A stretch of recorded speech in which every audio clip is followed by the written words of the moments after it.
I'm happy that you're all here. So hello to everyone and all.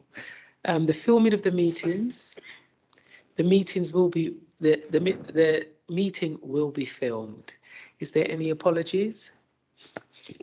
No apologies from the panel members, but Councillor Jogie's given apologies. Okay, thank you. This is the first time I'm hearing it. Urgent business, is there any urgent business?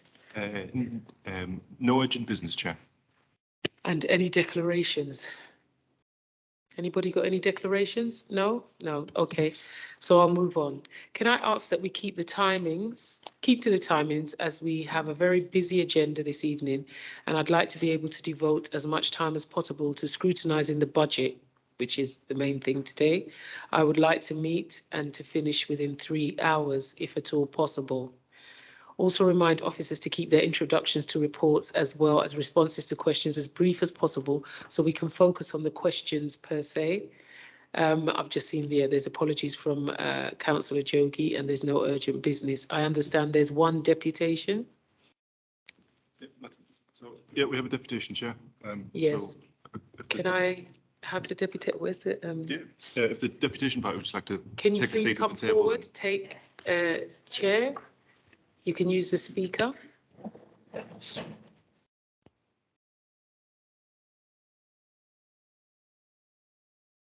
Hello, Gina and Lawrence. Pleased to meet you. Okay. So you have 3 minutes? Roughly, there or thereabouts. So when you're speaking, if you just turn the microphone on, there's a button there. Oh, okay. Okay, right, so this is a deputation from Friends of Finsbury Park Group. We have 400 members plus, and we've been a registered charity for quite a long time now.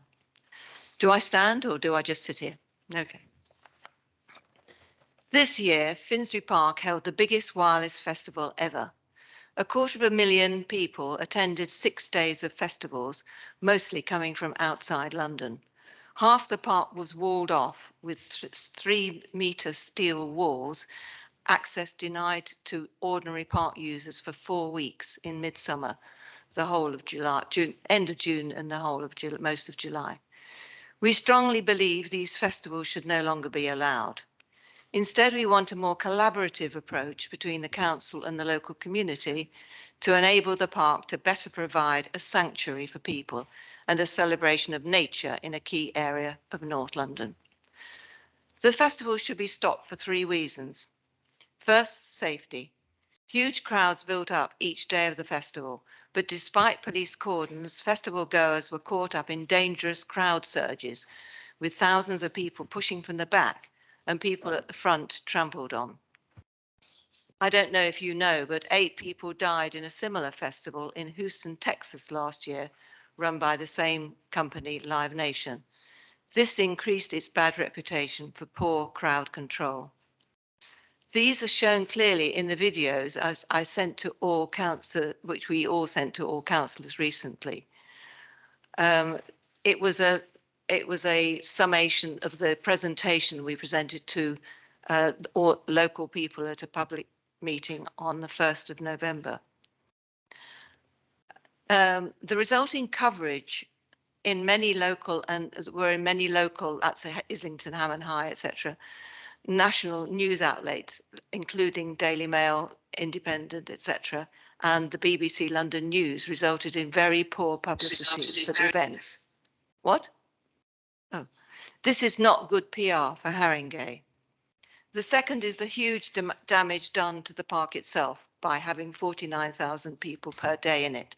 I just want to show you a quick picture because that's what 49,000 people looks like in a park. That's a lot of people, okay? The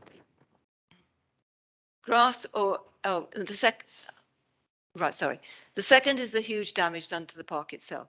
Grass already suffering from a long drought disappeared in large areas. Tree branches were broken off and hundreds of large HGVs and over 38 diesel generators in an ultra low emission zone delivered and powered all the events. The third reason is the negative impact on the local community, resulting in increasing opposition over many years to the festivals. The petition opposing the festival set up by the Friends of Finsbury Park rapidly gained over 2,400 signatures and 177 extremely critical comments. The council supports the festivals on the grounds that they raise money for the park and that they are an important cultural offering. However, only 8% of tickets are sold to Haringey residents, with 55% of punters coming from outside London. As a standard ticket costs £130 a day this year, this year it costs 130. This is not surprising for an impoverished borough. There were many terrifying incidents of crowds storming the gates and climbing fences to get in for free. So what is our alternative vision? Well, firstly, we want to see these festivals stopped. Instead, we want a more collaborative approach between the community and the council to develop the park into a unique area of biodiversity, offering people and families a natural outdoor place to enjoy, play sports and use children's play areas. The Friends of Finsbury Park has an extremely active subgroup of 15 to 30 conservation volunteers, which regularly undertakes activities including tree planting and encouraging wildlife. These meet up about once a month. This is the direction of travel that now has momentum in our area. Haringey Council has recently consulted with the public on its parks and green spaces strategy. Its emphasis is on inclusion and well-being, climate change and sustainability. We believe that collaboration between the council and the community, and not an endless cycle of damaging festivals, best supports your strategy and is the only way to protect the long-term interest of our vital green space that is Finsbury Park. Is that the end of the deputation? Yes, I've had my 3 minutes. Thank you very much. I'm asking anybody, the panel, if they've got any questions at all that they would like to ask. Please go ahead, Councillor Worrell, and then Councillor Emery. Sorry about that. Thank you so much. Hi, Gina and Lawrence. Oh, Thanks hi. for your deputation. As you know, because I've attended lots of things where you've made similar points, I've got a lot of sympathy with a lot of the points and the issues that you raise. You kind of made the point about the council using the events as a source of income. And I'm sure, well, I know that the Friends are kind of very aware of the current budgetary pressures facing Haringey and, you know, the fact that even on our draft budget that's gone out to consultation, we have this big budget gap and so on. And I know that you've been quite interested in sort of putting alternative ideas together as to how the park might be funded, or at least starting a discussion on that. So I just wondered what your / the Friends of Finsbury Park sort of alternative proposal might be if it weren't to be funded by events. I think that it should be funded like the rest of parks are in Haringey. I mean, it's only just by sort of historical accident that Haringey has started to depend on money gained from these festivals. I mean, because I've lived here for 30 years, I know that in the old days, it was nothing like the size they are. In fact, it used to be limited to 30,000 and now it's gone up to nearly 50. I think we regard that parks are things that are part of the offering of councils. It's good for our health, well-being, and they should be part of what the services are provided, like swimming pools and tennis courts. And I was very disappointed after the last election because before it, we heard that there was going to be a discussion about the events policy and whether, we were told that there was one budget passed and agreed, whereby the councils could, within the existing budget, fund the parks just by changing them around. And I think also we're quite concerned because the judicial review, as you all know about from several years ago, quite a few now, stated that we we were not allowed to use money gained from Finsbury Park festivals in anywhere but Finsbury Park. Now, I don't think that that can be the case. I mean, it's very difficult getting figures we found from Finsbury Park, from the council about the expenditure.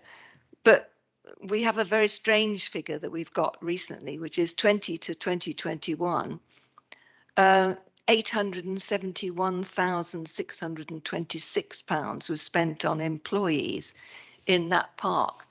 Now, as they've only got about 13 employees, it must be that they're getting all about 40 or 50 grand, and I'm pretty sure they're not.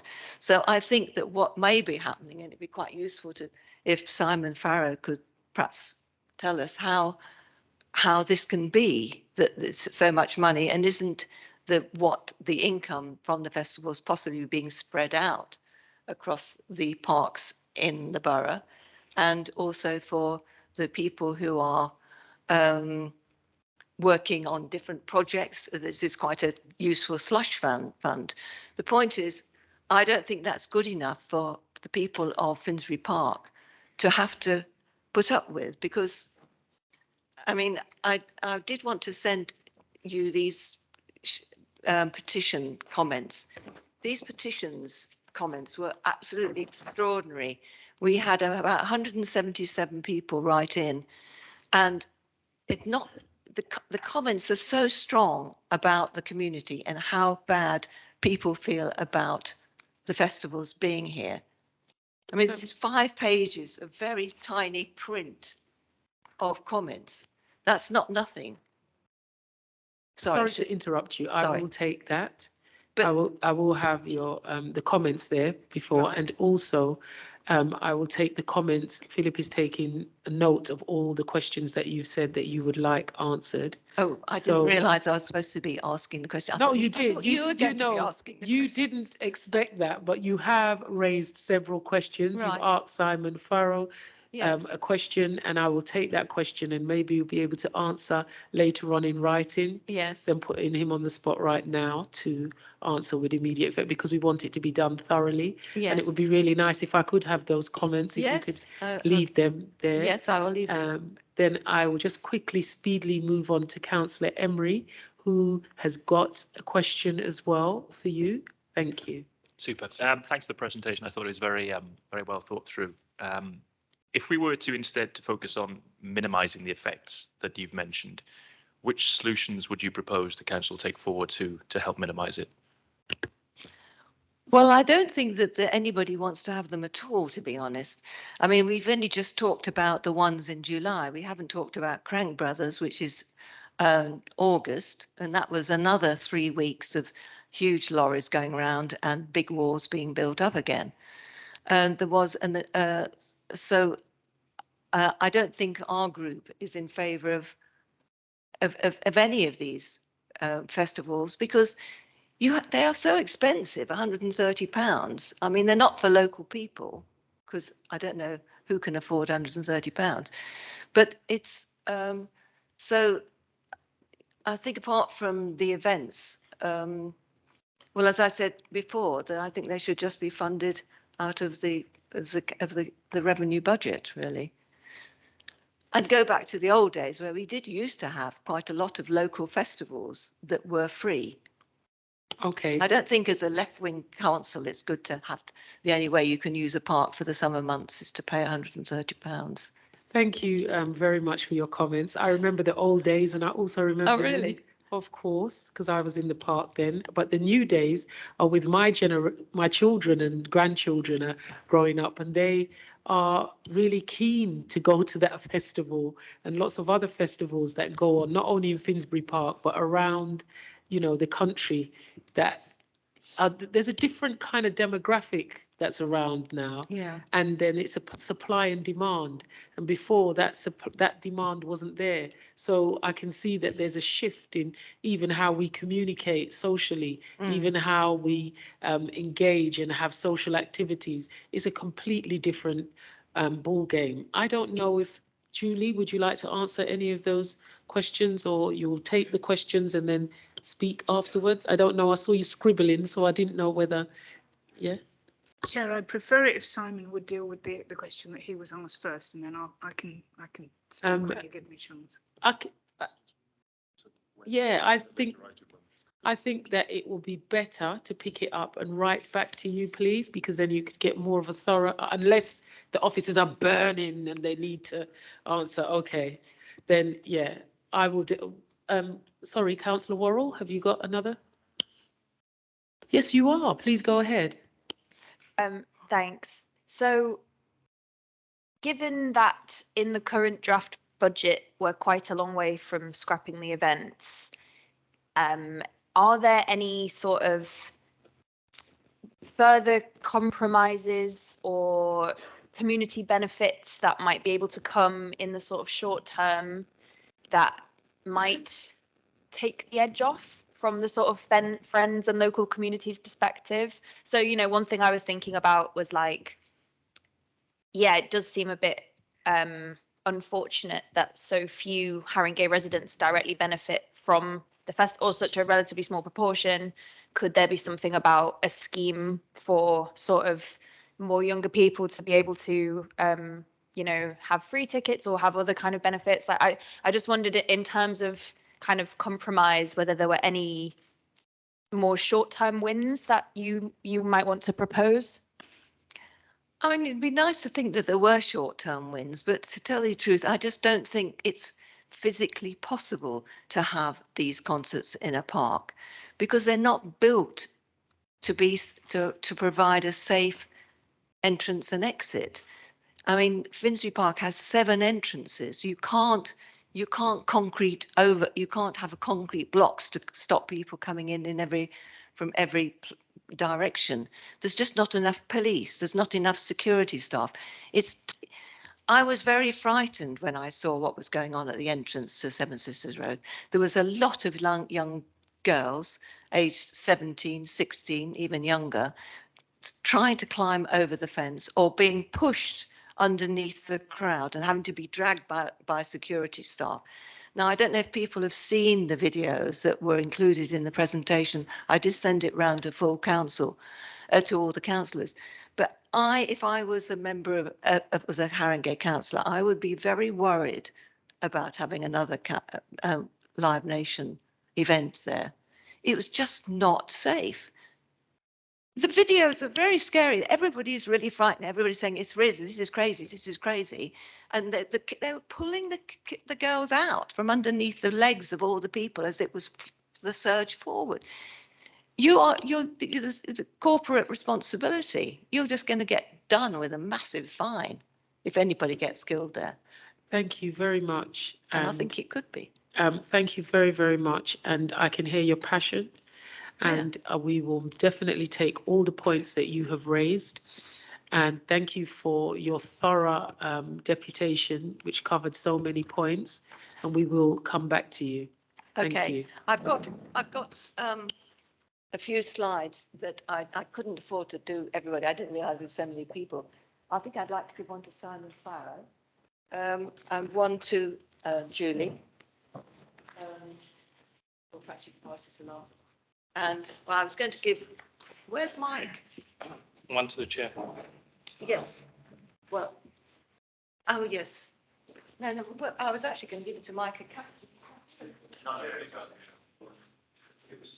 Give that to the chair, yes, if that's okay. And I'm very happy to, I've already arranged to email some, and these are the petition comments, which I think would also be useful for. Sorry, I should have done this at the same time. Well, thanks very much for letting us come and speak. Thank you. What I'd really like to do to ask is if we could have a proper meeting to discuss this. This is a massive issue for us in Finsbury Park. And if we should have a proper meeting, because it's too big to be done with 5 minutes conversation and 10 minutes of questions. It's much too big. That's something that can be arranged at a... I think you. Yes, we hope so.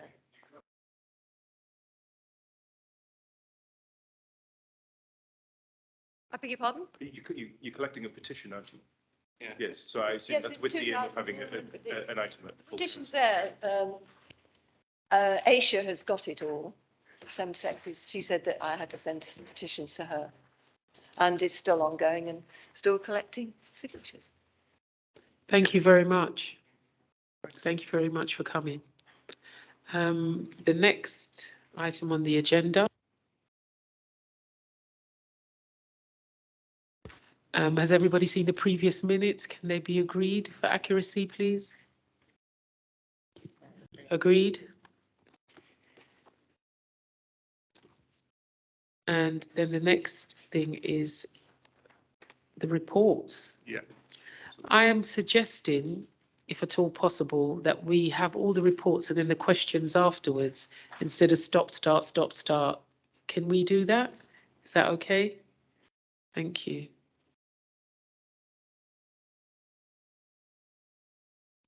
Thanks, Chair, and I'm very conscious of your time. So, in front of you in the pack, there are 3 reports from Direct Services, the Parks and Leisure team. One covering Parks performance update, which is what the panel asked for. A leisure update, particularly around participation, and some further information around the summer major events programme in Finchley Park. I'm going to work on the basis, Chair, that everybody's seen the pack and has read the pack, so I won't. Yes, please. Yeah, because we've seen it. Yeah. Spend time on it. So the essence of the Parks update is really to give the panel an overview of things that are happening both operationally within the Park Service and a kind of quite extensive list of projects that are happening through either the revenue or capital programme that the council has in place. And what's in that report really is stuff that's responding to the wider agenda, and also, obviously, as you'll be aware, the Parks and Green Spaces strategy, and many of you attended both a physical and Teams briefing on the Parks and Green Spaces strategy. The consultation on that is now closed. We're analysing the results. There are 600 and something written responses, and about 20 different groups wrote in.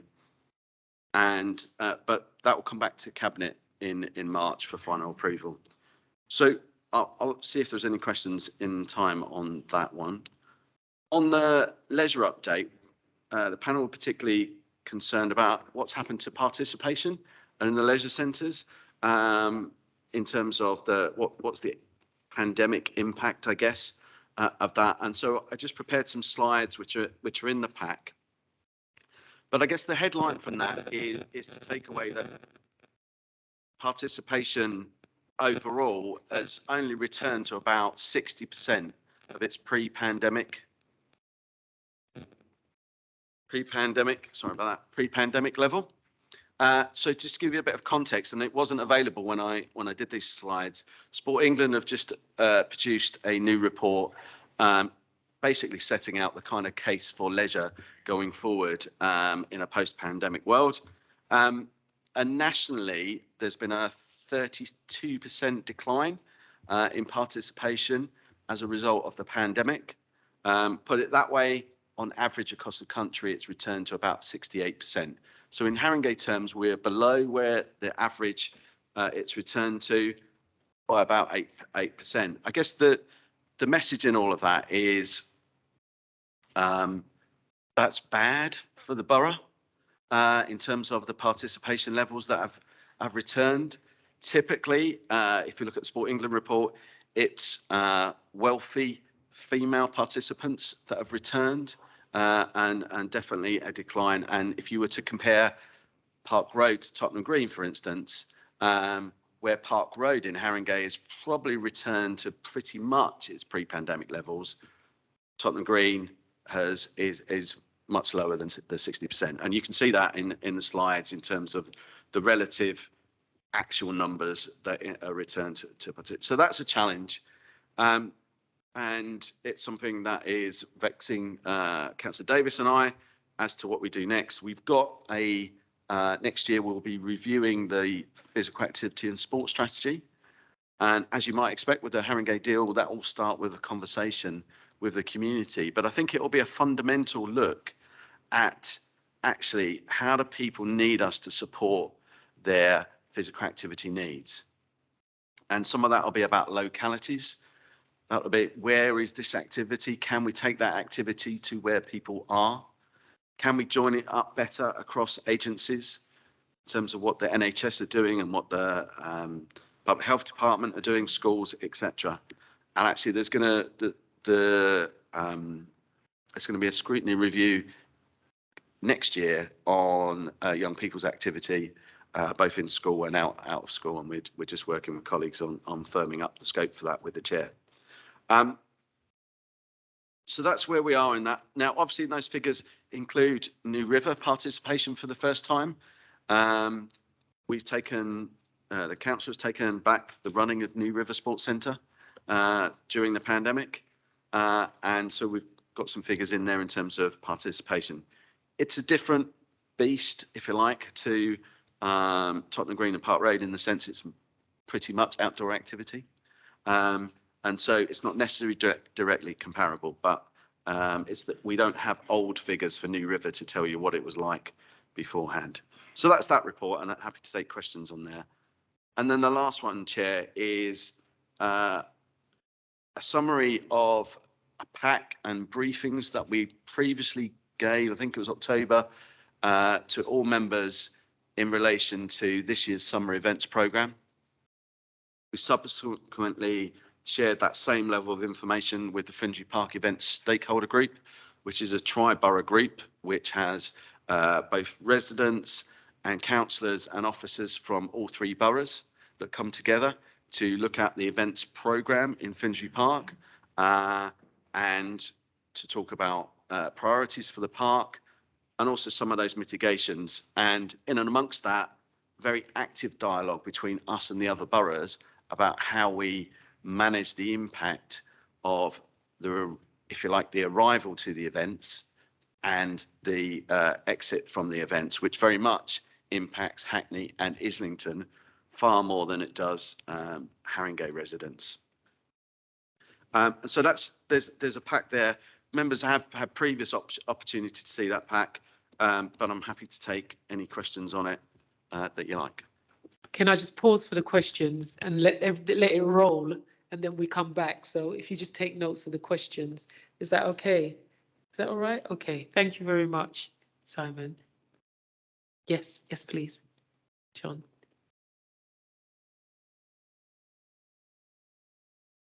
Thank you.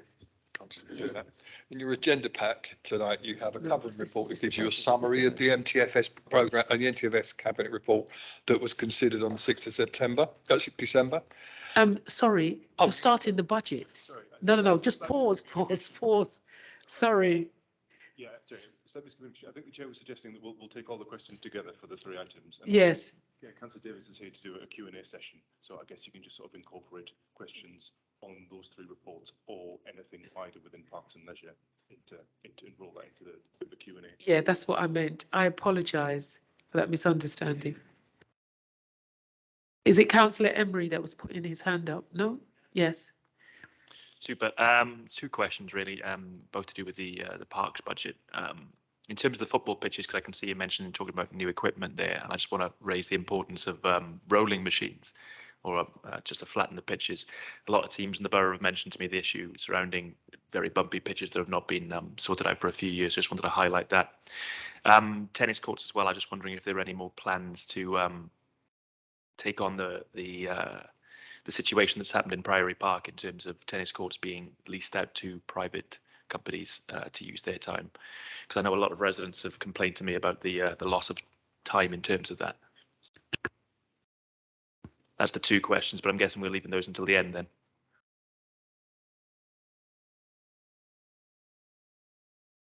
Can you answer, or do you want to? Because I've got a question as well.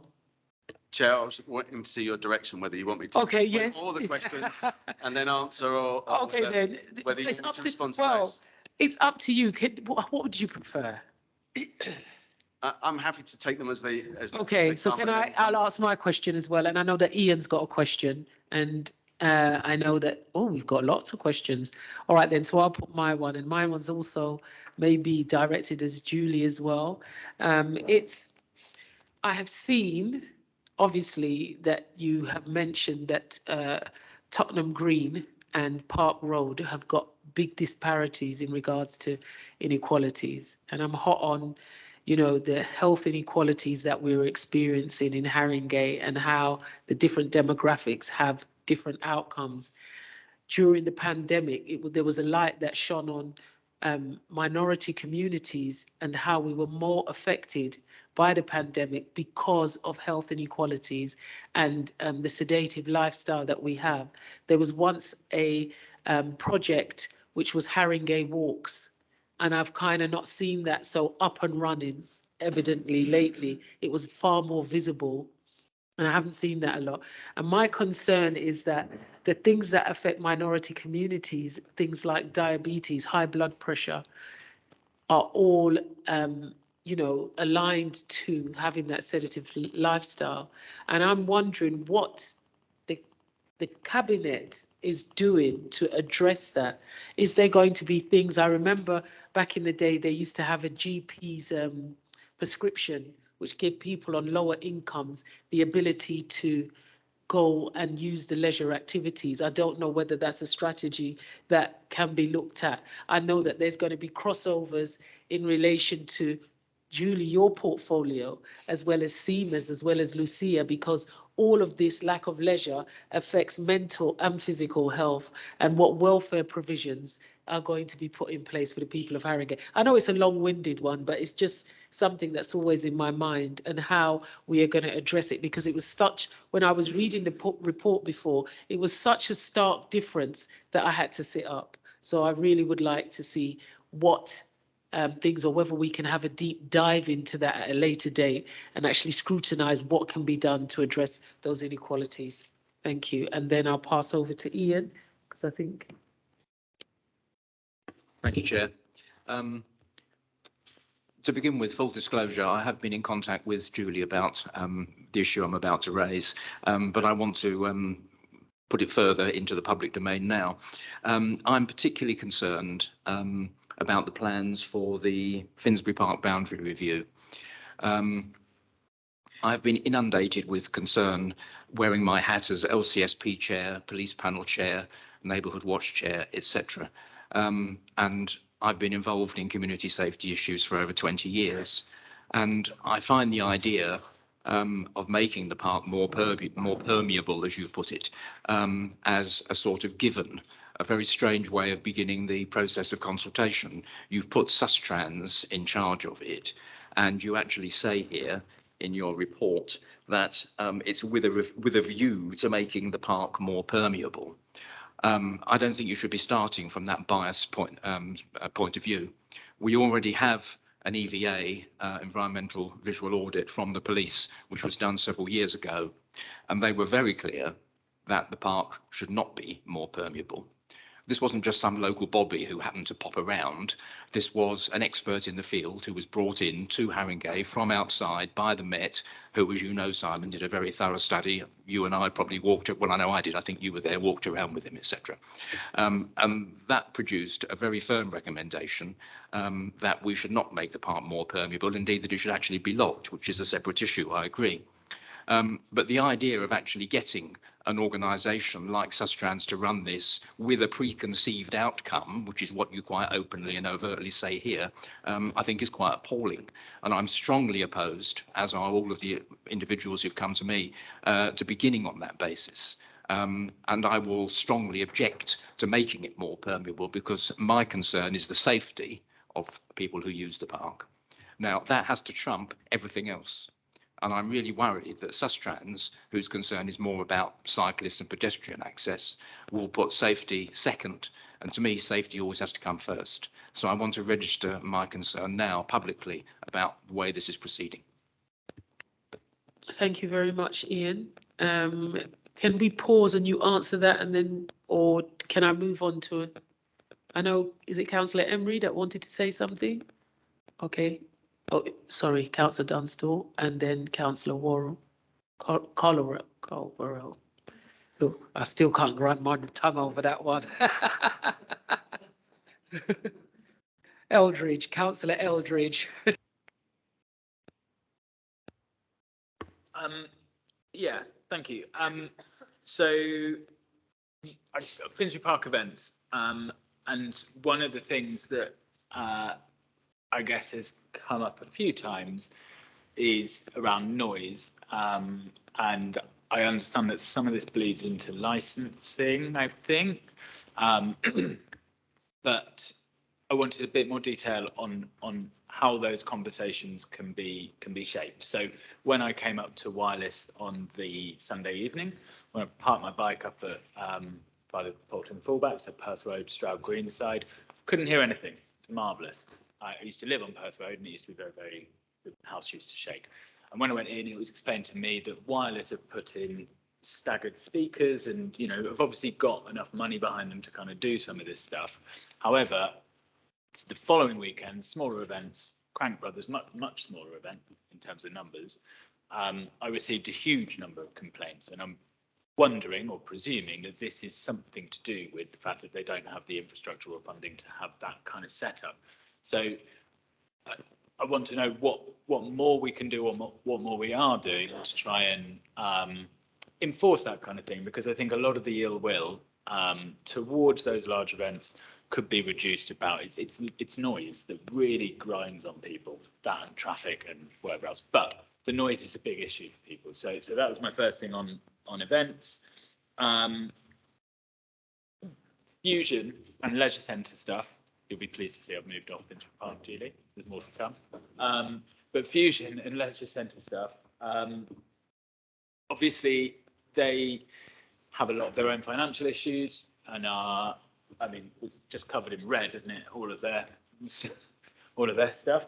I've asked this before, and just to sort of ask again, like, what happens if they can't keep leveraging money? What do we inherit? And what does that look like? And what are the potential costs to it? And I've heard that we are monitoring Fusion's contract more closely than we have had the capacity to do historically.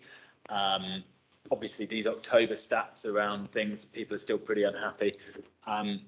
What does that look like? What is that additional capacity? How are we monitoring it? And how are they being held to account for what they have been asked to deliver? Because obviously, engagement in those services will dip when people think, well, I'm not going there because it's awful. I'll pause there. Well, won't pause. I'm in sort of broad agreement with Ian. Permeable Finsbury Park makes me quite worried. But yeah, I'll leave that there. Okay, can we have, thank you very much, Councillor Dunson. Can we have some answers now, please? Thank you. Who would like to kick off first? Okay, I'll Julie. kick off first, although Thank you. it's quite complicated because some of the answers are political and some are factual. So we'll try and disentangle that. Plus, we're also now dealing with Finsbury Park, Fusion, a range of topics, the boundary review. So let's see if we can, if we miss things out and move from one person to another, I hope that will be all right with everybody. Yeah, that will be fine. Thank you very much, So Councillor where do Davis. you want me to start? Can we start from Councillor Worrell, Councillor Emery's question, please? Which was the... It was, yeah, it was about the sporting equipment. Yeah. Sports equipment. The tennis courts. Tennis courts, yes. Well, we've got good news on tennis courts. We are resurfacing some tennis courts in 5 parks. I don't know about the specifics of Priory Park and whether clubs taking over tennis courts restrict local people using them. So I'll ask Simon to deal with that. But I think overall we're quite pleased with the investment that we've made at New River. We've bought a lot of new equipment. We've been able to show as a council that we take health inequality seriously, and that we're addressing, the postscript to the pandemic as best we can. I'll ask Simon to deal with the issue about Priory Park. Thanks, Chair. Yes, can you deal with the issue about Priory Park? Yep. Okay. I can just answer that one. Thank you. Both for Councillor Emery's question, that's fine. So in terms of sports pitch maintenance, Councillor Emery, the FA have launched a new kind of app to survey all of the council football pitches across the country, not just in Haringey. And so we're participating in that, which involves various soil samples and all that kind of stuff, which in turn will lead to some recommendations from the FA as how we improve the overall position, whether that's rolling or whatever. It'll get. So we are getting some good advice through from the back of that. We've also made some additional investments in our restructure in terms of posts, so that we have more cover for our tractor drivers during the winter period, and so that actually will have more resource to deliver some of that tractor maintenance on the football pitches. So that's good news from that perspective.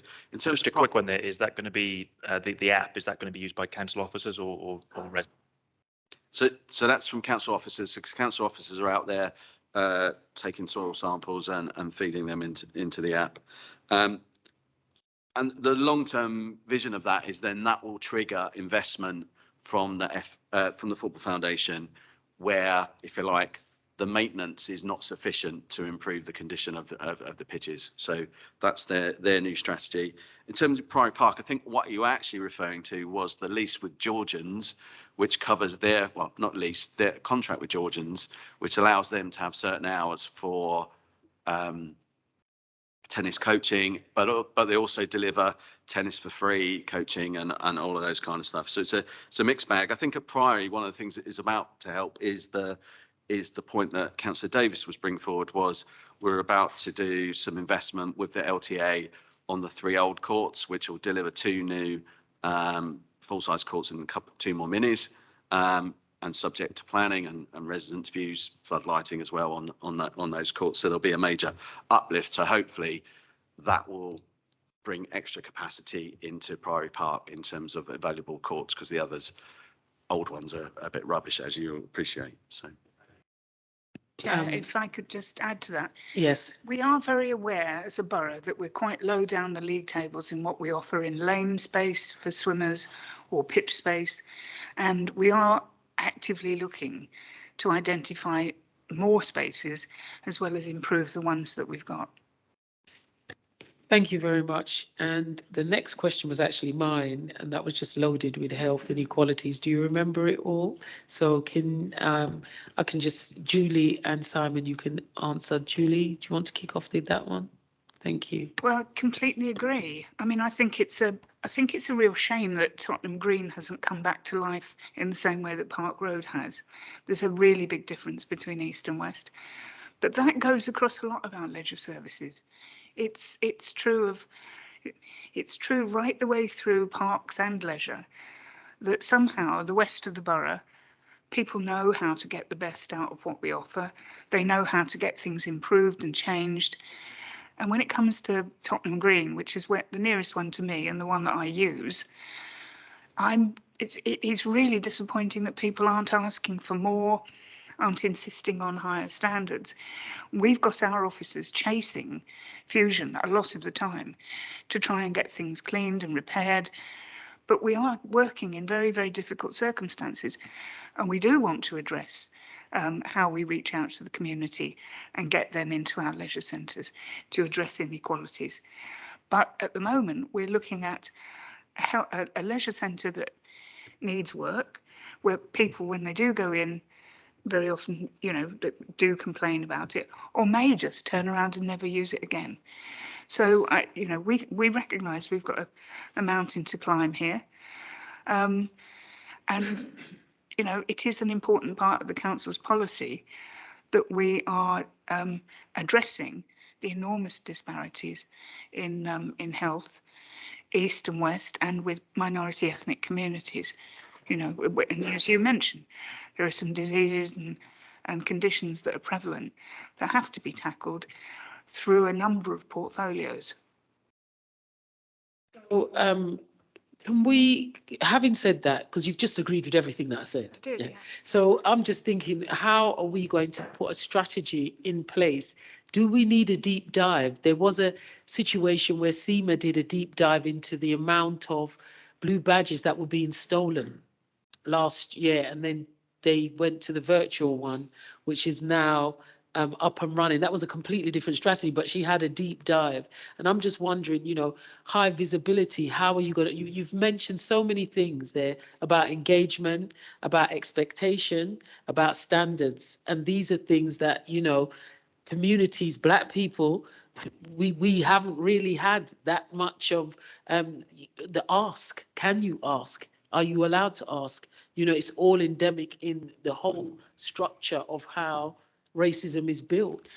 Well, you mentioned Haringey Walks, and Yeah. that is still very much a council project. And across the board, our active life in parks, we've put additional money into it this year. We've actually not cut it back to where it was before, the year before last, in order to keep it running. So we recognise, and it's very much part of the office's strategy, that the role of parks and leisure is all about health, and it's all about a better offer for residents. We are working through a secondary organisation, and this goes a bit to your question on Fusion. So in a way, the council is not, the services are offered by a third party. The council's residents are our residents. And so we have been in talks with Fusion about how they engage with the community, but they're not the council. They are a private organisation that run that run our leisure facilities for us on a contract. And I think I think you raise a really good point. We're 10 years into a 20-year contract with Fusion, and the important thing at the moment is that we hold them to account, that we make sure that everything in the contract is followed, that they meet the standards that they're supposed to. And that has apparently in recent talks included getting Fusion to think about how they engage with the community and they're more outward focused. But we do, Simon and I were discussing this afternoon what we do if there's a bigger problem with Fusion. We have to plan for the possibility that the organisation running our services might cease to do so. We should always have a plan on the back burner in case it happens. And in the current climate, where leisure facilities across the country are struggling with energy costs and low usage, it is a realistic possibility that we have to look out for. Thank you very much for that, Councillor Davies. Simon, have you got anything else to add to that? On that question, Chair, I think just to confirm, in terms of Haringey Walks, we delivered 243 walks in the last year, so it's very much active. Over 2,000 people took part in that. We trained 17 new walks leaders. So that's still out there. But I think you're absolutely right in if we're to succeed in spending the council's money as wisely as we can, we have to think about how we're spending what we've got, because there isn't any more. But in terms of, is it that as effective put into, say leisure centre concessions as actually having more activity that's out in the community, and how do we join all that up? So that's something that the conversation will be around next year. It may well be that this panel wants to do a dive in the same way as the health and adults one is doing one around, no, children's and health are doing one around young people's activities. It may well be, and that could be quite helpful in terms of informing the strategy next year.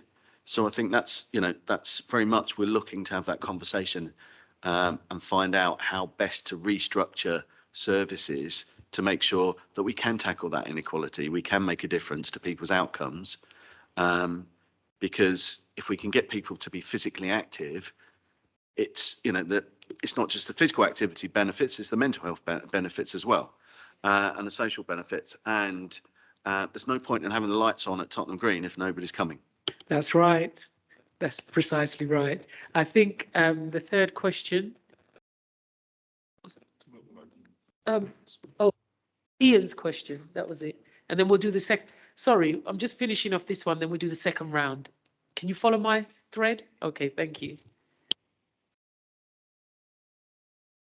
Okay, I'll kick off.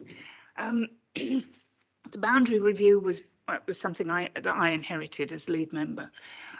It was underway, already, but it is part of what we've just been talking about, active routes, travelling through parks, people walking and cycling. I accept what you say, Ian, and you and I have both been on community safety panels for years. We take safety in Finsbury Park really seriously, particularly violence against women and girls. And that's one of the reasons that we've brought in additional lighting. And we've now got security guards, and we've had a police operation, which will be reporting back to the stakeholders group next week on Tuesday. So, but it's starting from that. Finsbury Park is a vast area, and it has 8 entrances, I believe. And there was a discussion about whether or not, as has happened in parks in the States, in New York and Boston, where taking down sections of fencing actually made the park safer. Because if you were trapped in a park with somebody that was following you, you could more easily find an exit out of the park. However, the police in this review will be majorly important consultees. If we get the clear message that this isn't a sensible way to proceed, or that it may put people at risk, then of course that's going to affect what the decisions are about it.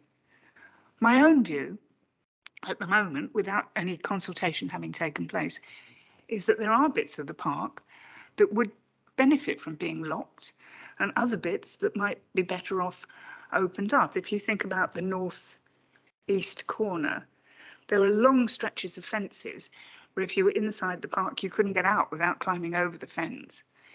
So it might be that we needed more gates or different forms of boundary. But there's no bias in this. Everything is up for grabs. There is a working assumption that parks without boundaries, I believe it's called, can be safer. But if that doesn't apply to Finsbury Park, then we wouldn't be going ahead with it.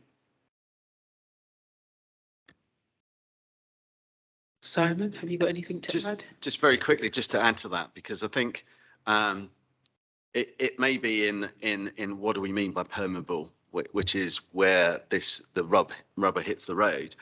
I guess one of the challenges we've got is we've got a very large park with very few entrances and exits. It's quite a distance between all of those. So it may be, Ian, that the solution to this is more entrances and exits. One of the challenges I feel of introducing the new lighting within the park is it introduced a massive movement predictor about where people are going to walk. Now, that's fine for the people walking because it's a nice lit route, but it's also fine for the ne'er-do-wells that know that people are going to walk along that route. So one of the things we've really got to think about is safety in the round. And absolutely 100% with you, the outcome has to be a safe park. It's not just the glory of walking and cycling through the park. It has to be a safe park. You and I have walked that journey for 6 years now, probably, in terms of how do we make this great big space safer for everybody. And I think that is at the heart of it. Permeability can be achieved in various ways, but that might just be about more entrances in different places, maybe blocking up some entrances because actually they're generating a lot of the crime and unsafety. We could sit here and envisage Stroud Green entrance not being there. That's the one that drives the crime in that end of the park. What would happen if you didn't have that entrance there? So I think that's all up for grabs. And I think the commitment is it starts with a community conversation. It's not about what I as an officer think. It's about what the community is going to tell us about how it feels. There's some good evidence out there about activating the edges of parks. So, corner of Green Lanes and Endymion Road probably could do with a pocket park on the corner of that. So actually you can activate the corner of that. People haven't got to come all the way into the park if they're having lunch or whatever. There are good opportunities there to be explored, and there isn't a fixed agenda other than it's part of that narrative about how do we make the park safe. And Councillor Davis and I have just had a recent conversation about not starting the consultation until after the lighting is in, because I think we will really struggle to get people past the lighting issue if we haven't delivered that when we want to talk about the conversation about the park. So that's where we are at. I don't know whether that reassures you at all, but that's certainly where we are as an officer corps. Thank you very much, Simon. Quick thing. It is slightly reassuring, but I'm still not happy with with a view to making the park more permeable, which is what it states here. That sort of presupposes that you know what your outcome is going to be. And that, for a consultation, is surely undesirable. It should be left completely open. Or at any rate said maybe it will become less permeable, as you've just said with the Stroud Green Gate. But to actually say there that you've more or less made your mind up anyway, it's going to be more permeable. Can't buy that. I don't think after the long explanation that is the lean-in. I think it's more open, and the wording, I think they've explained that it could be less or more. So can I ask, was it Eldridge, Councillor Eldridge, did you want to say something? Councillor Dunstall, sorry, apologies. I think I was just waiting on some answers. You did a question, didn't you? 3. Okay, go ahead. Well, the Crank Brothers question. Bit broader than that, but Crank Brothers is an example. And whether or not it was possible to minimise the noise in the same way that attempts have been made to minimise the noise in Festival Republic territory. I think we did get a lot of complaints about Crank Brothers. We also got a lot of complaints about Latino Live, which was at that end of the park. I'll leave it to Simon to talk about the technicalities on it.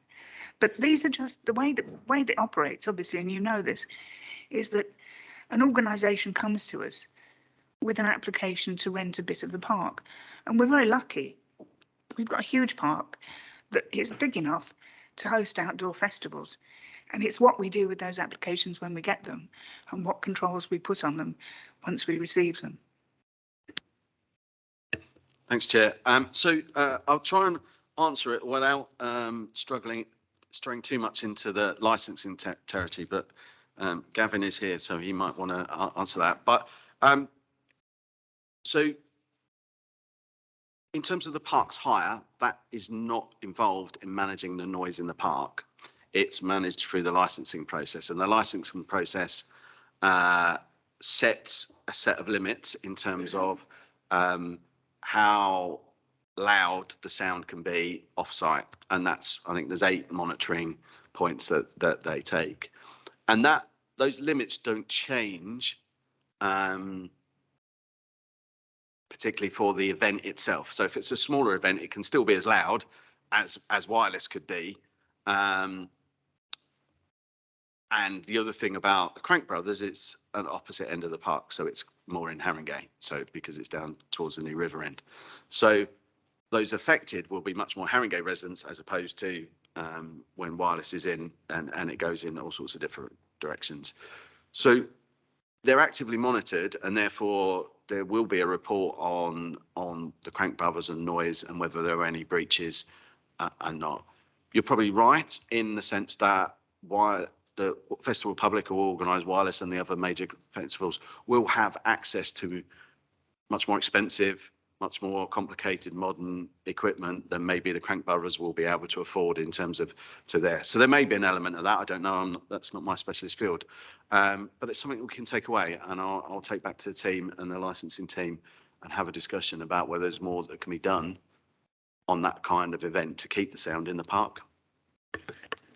Come back really quickly because we've got to speed on to the budget as well. Like simplistically, it's that, you know, if you've got the speakers at the front and you haven't got all the space out, you've got to turn it up really loud. And the complaints are predominantly about bass, and that was my experience going back a number of years to living there.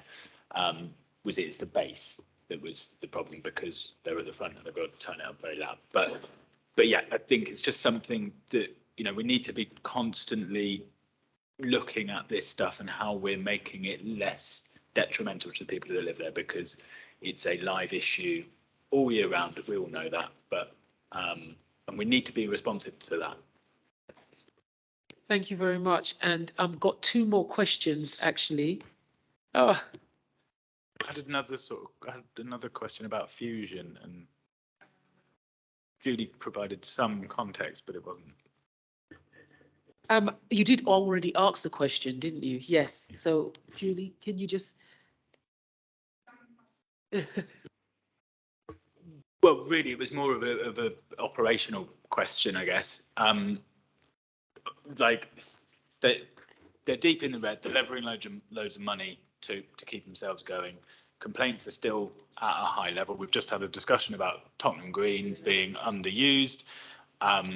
I guess one of the things that flagged up in that point for me is that are they dragging their heels because they think, well, if we don't perform on this, eventually they'll just take the contract off us. What have we put in place to monitor that contract more tightly? I've heard that we have been doing things. What is that? What does it look like? And how are they improving? And how are we evidencing they're improving? One of the frustrations of this is how much officer time is going into essentially grilling fusion.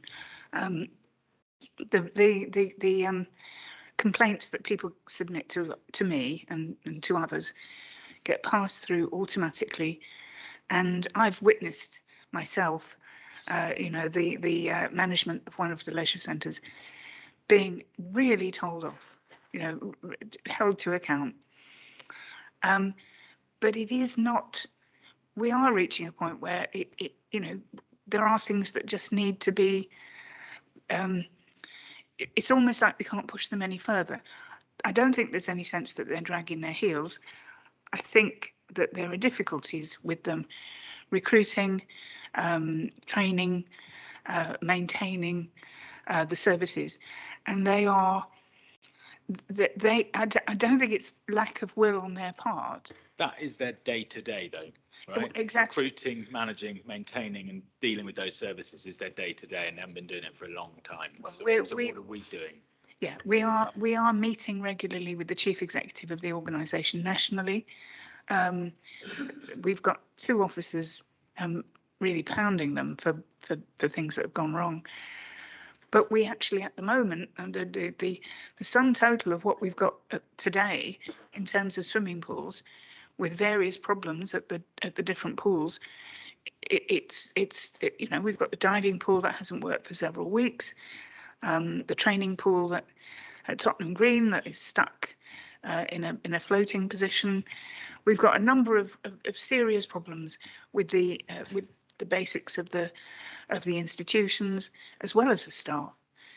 So, but we've given Fusion months now to meet the standards, and I think we do have to draw up some kind of game plan on a what-if basis, because if what they're doing is, if they're unable to tackle the problems and get things sorted out, then we have to look at what we can do next. Thank you for that, because ultimately you're providing a service to the community, and that's what we expect. Well, ultimately they've got a contract with us, and if they don't fulfil it, then they're breaking it.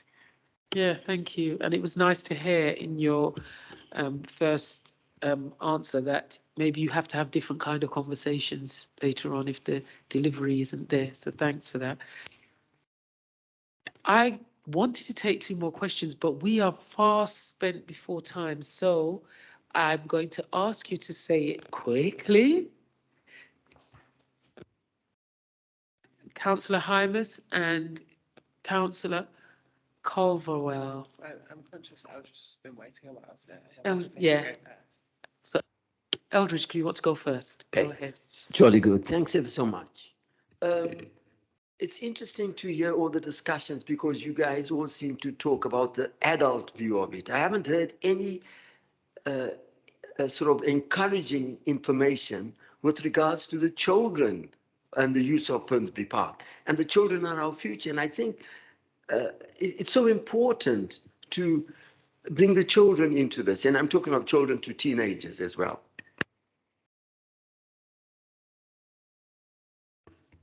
Thanks, Councillor Davis. So I mean, I guess, Councillor Caldwell, you know the park extremely well.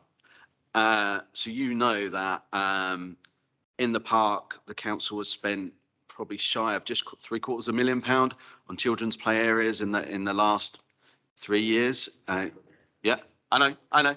So okay. So to answer Councillor Caldwell's maybe question that he already knows the answer to, for the benefit of everybody else. So the council has heavily invested in children's play in the park over the last 3 years, completely from the under-8s playground right through, including expanding a new fantastic accessible Richard Hope Play Space playground, which is a fantastic investment in the borough and in terms of accessibility. Likewise, there's been quite an investment prior to that in terms of sporting facilities, in terms of the basketball courts, table tennis, netball, etc. And right now, we're working with the Friends of Finsbury Park and others on upgrading of the skate park in the park. Not to mention, the other summer activities that are going on in the park in terms of children's summer holiday activities. And the number of other organisations that are working in the park to create activity in there, because as we've already talked about, a busy park is a safe park. So there's an awful lot going on for children in Finsbury Park, and we'll continue as long as we've got money to invest in those kind of things. Can I Thank just you. say it Yes. isn't just Finsbury Park either, though I know you've got a special interest. We've got three councillors from Stroud Green as well, which is we are really we are investing in parks equipment against all the odds really. And last year was a bit of a bumper year. We were able to do more than just reactive maintenance. And one of the things I'm particularly concerned to push forward is that we don't let the people who complain about their park and their broken equipment take all of the energy from the officers, and that we look at parks, particularly parks surrounded by social housing or parks in the east of the borough that may be neglected, and we actually push them a little bit further up the list so that we can get things for them. It's terribly important for kids in flats to have play areas outside. And I know we've got beautiful parks like Priory Park and Finsbury Park, and they're amazing. Finsbury Park is incredible, but there are little patches of land across the borough that probably could be a lot nicer than they are if we could free up the time and the resources to improve them. We know that we're a borough where the squeaky wheels get the most grease, and we have to be very strong politically to push back on that and not jump to the people that have already got a really nice park with one bit of broken equipment, when there are parks in the east of the borough that really are, they're neglected and people have given up using them. So there's a big focus in trying to shift resources to where they haven't been used before. My main issue is going back to the children. I mean, we got a lovely Parkland Walk for a start. I know it ends all the way up near the M6 or whatever. However, are we as a council trying to engage the schools to use the park and the Parkland Walk? I know when I was teaching at South Haringey Juniors, that Parkland Walk was our go-to place because it's it's right there at Railway Fields, but I think a lot of schools are complete. I do have a particular beef about schools because I've got a schools background, and I do think that a lot of schools don't engage with what goes on in the borough because many of the teachers don't live here. They perhaps don't use the services themselves. And I've been talking to the lead member for Children's about ways that we can publicise things like our museums, libraries and parks to make sure that when the weekend comes and the teachers are somewhere else and the school staff, may not be around, that the exploration's been done in the class so that children can be encouraged to use the facilities that we've got, particularly the museum, for example. A few schools, well, actually quite a few schools use the museum, but if a school hasn't used it before and they go as a class and have a look round, then a child can go home and say to, their parents, we could do this at the weekend, and then you've got something that is part of the borough, which is serving, families in the borough. Councillor Carvewell, my children who go to Hackney schools use Parkland. They go there regularly. That's their joint. So it's not just people in Haringey that use it. There's the bordering boroughs that come in and use that walk. Yeah. Well, that's encouraging because that's what I want. I want the children from all over to use the parks. Okay, thank you. Can I move on now swiftly? Oh, so I'm trying to run and stop. So sorry, Councillor Hymas, apologies. Thank you.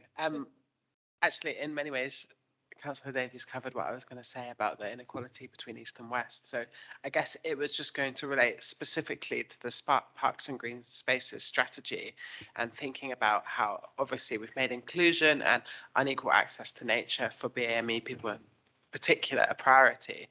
But I think there's a way we can relate this to the service standards because, I mean, looking at them, obviously there's I think at the moment, basically, they're not nuanced. They don't consider the fact that not only do people have different access to nature on the basis of where they live, but also they have different access to facilities, whether that be gardens, whether that be, other privileges, basically, that seem to disproportionately fall in the wealthier parts of the borough. And I think when we're looking at that investment, when we're looking at those service standards and looking at those quality measures as well, I think if you don't take into account those pre-existing socioeconomic dynamics that exist in the West, you then miss out how we then do that investment. So I think if there were ways to bake in that of combating inequality in the service standards, that would be a useful approach to consider as we publish the full strategy. I think it was really good that the Parks and Green Spaces strategy started from a point of view of addressing access to parks by people who might not otherwise go there.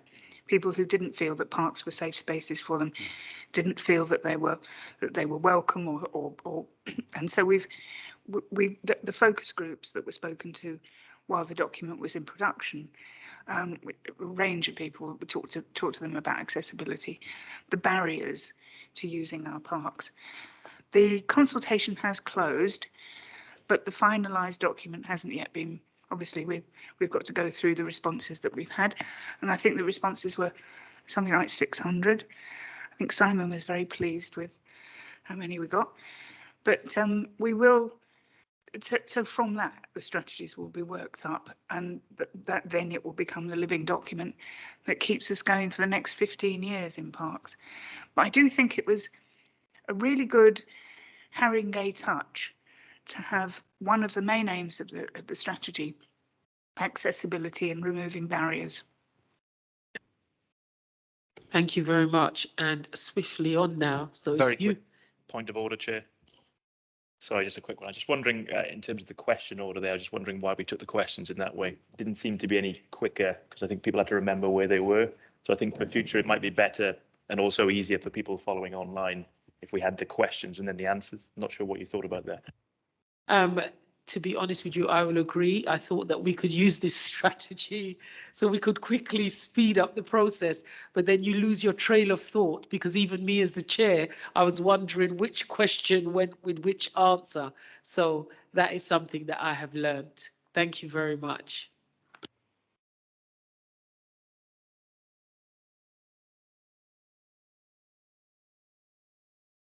Yeah, we're going to move on to the budget now. So now it's the floor's all yours. Thank you, John. Right, thank you. Your agenda pack tonight contains a covering report which provides a summary of the MTFS report that Cabinet received and considered back at the 6th of December. That report contains draft proposals for the Council's General Fund revenue and capital budgets, its housing revenue account, revenue and capital budgets, and the dedicated schools grant budget. At this stage of the budget setting process, there are a range of unknowns that are estimated, such as final levies from bodies such as the NLWA, precepts from the Mayor, the outcome of a local government finance settlement, council tax levels, etc. And it's slightly more exacerbated this year than in previous years. However, between now and February, we will continue to work on the budget and to bring into the budget those things that get firmed up as we go through and we're notified about. And in February, Cabinet will consider both that update and the responses to the consultation. And then we'll make recommendations to Council in March for the setting of a budget, council tax and other related financial matters. At the moment, there is a £3 million gap between the level of expenditure and the expected income. And this is after the budgeted allocation of one-off funding measures of £5.5 million. As I said, the gap will be resolved in the final report to Cabinet in February, as the Council is under a statutory obligation to set a balanced budget. So the budget proposal allows for the current budget allows for growth in service budgets in all directorates, and which in large part is there to address base budget issues. So for E&M budget, this growth is £2.5 million, and you can see that in paragraph 7.43.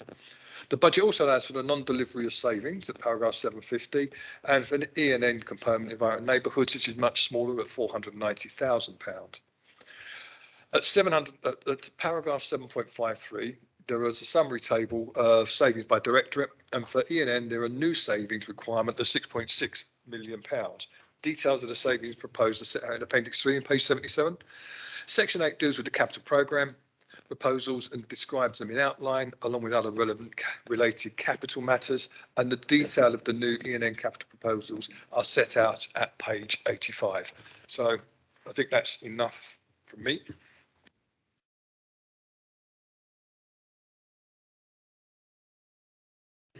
Cabinet members, is there any introduction to say anyway? Would you like to say by the way of introduction to the budget? Do you want anything that you'd like to say? Do you know what I'd really like not to? One of the reasons being that my voice is just about to give up. So can I hand over to Simon? I think Councillor Chandwani is online. I don't know if there's anything she'd like to contribute at all. No, I'm happy to start taking the questions if that's okay. Oh, okay, so feedback here.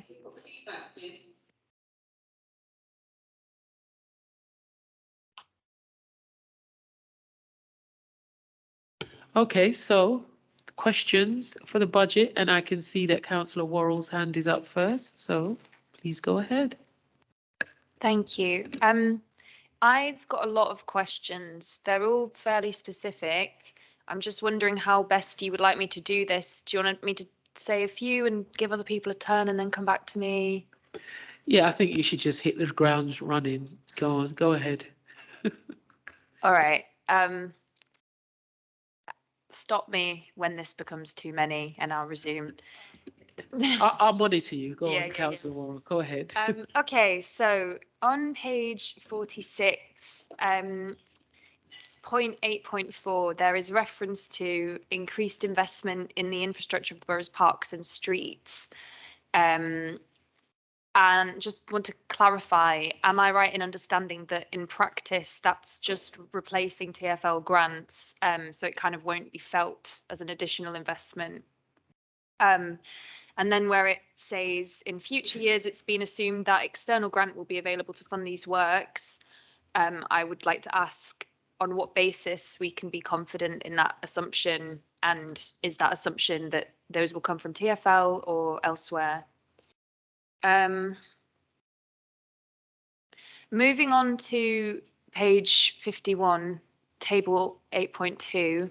I just wondered if you could give an overview of sort of what it looks like in terms of the trend in the capital expenditure plans for the Environment and Neighbourhoods Directorate, where it sort of decreases steadily year on year, and then there's a significant drop between 26, 27 and 27, 28. Just wondered if you could like kind of illustrate what that will look like. I'll give you one more and then pause. All right, yeah. And on page 54.8.3, so it's making a general point about self-financing schemes. And it says the self-financing schemes will normally only proceed if they produce a reduction in expenditure that includes reductions enough to cover the cost of financing the investment, blah, blah. In some limited circumstances, schemes may proceed even if they don't produce a reduction in expenditure enough to cover the cost of financing the investment.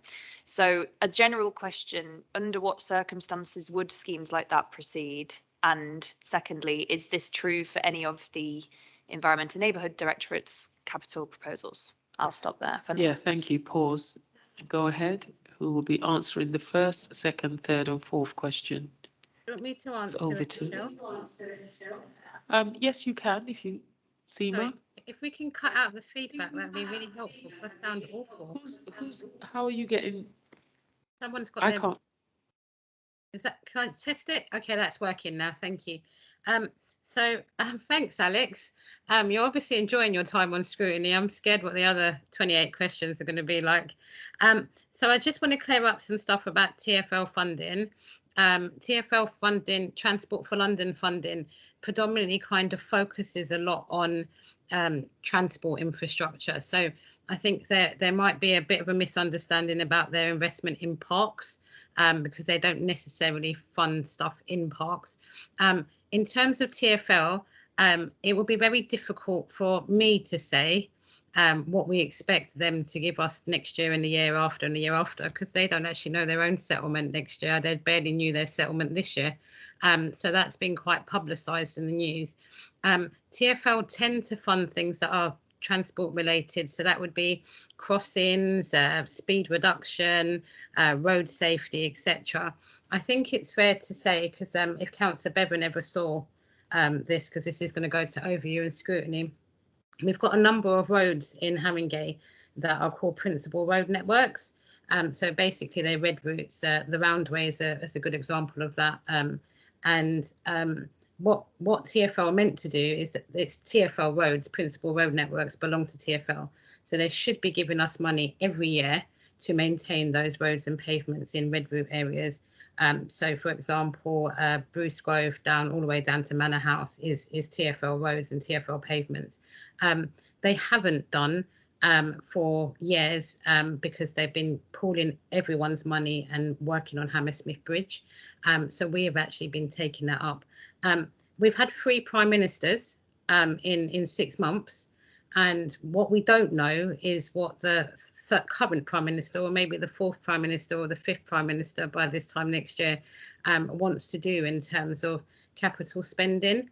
So if you look in places like America, they're recognising that they need to do a lot of stimulus packages by investing in infrastructure like roads and bridges, etc. And therefore they will generate jobs, and then they will generate a kind of economic stimulus.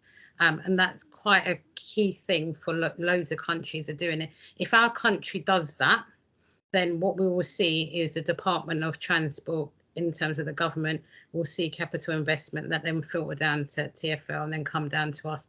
But that landscape is pretty hazy at the moment. So I guess what this is doing is we're very clear about this year's spend, and we're really clear about what we're having to contribute and what we're getting externally from TfL, because that came in about a month ago. We finally got that, but we don't know what the landscape looks like in following years, and we're not asking anyone to approve that, and we will know clearer when those years are coming up. So I hope that helps. In terms of the self-financing, I'm going to kick that one back over to somebody. And in terms of the decreasing, I guess the best way to explain that one, our street lighting, when we redo street lighting, it should last for 30 years. So if we put up a new street lamp and a new column and a new bulb, their lifespan is 30 years. We've got 18,000 street lights. We've done most of them. We probably won't be doing them again in my lifetime. So we don't need to keep having the same capital of doing it, because it's a kind of once in a generation spend. So that's why you see some of the capital decreasing. Thank you. I think there's one outstanding question. Who you will be answering? Is it 2? Yeah. Yes. So you asked about the self-financing schemes and under what circumstances they will proceed.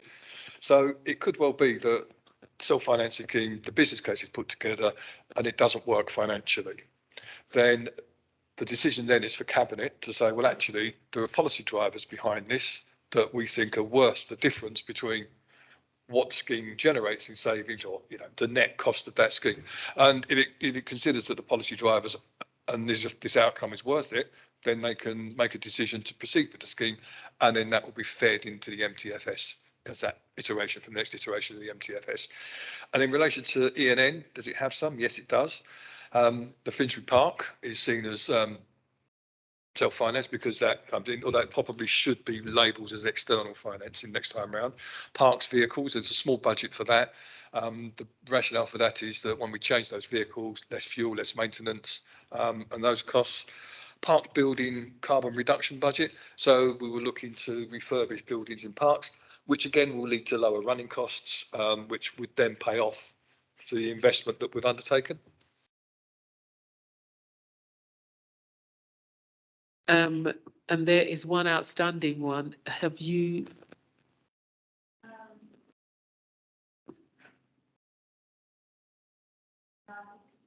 They've been answered. Okay. Councillor Hymas.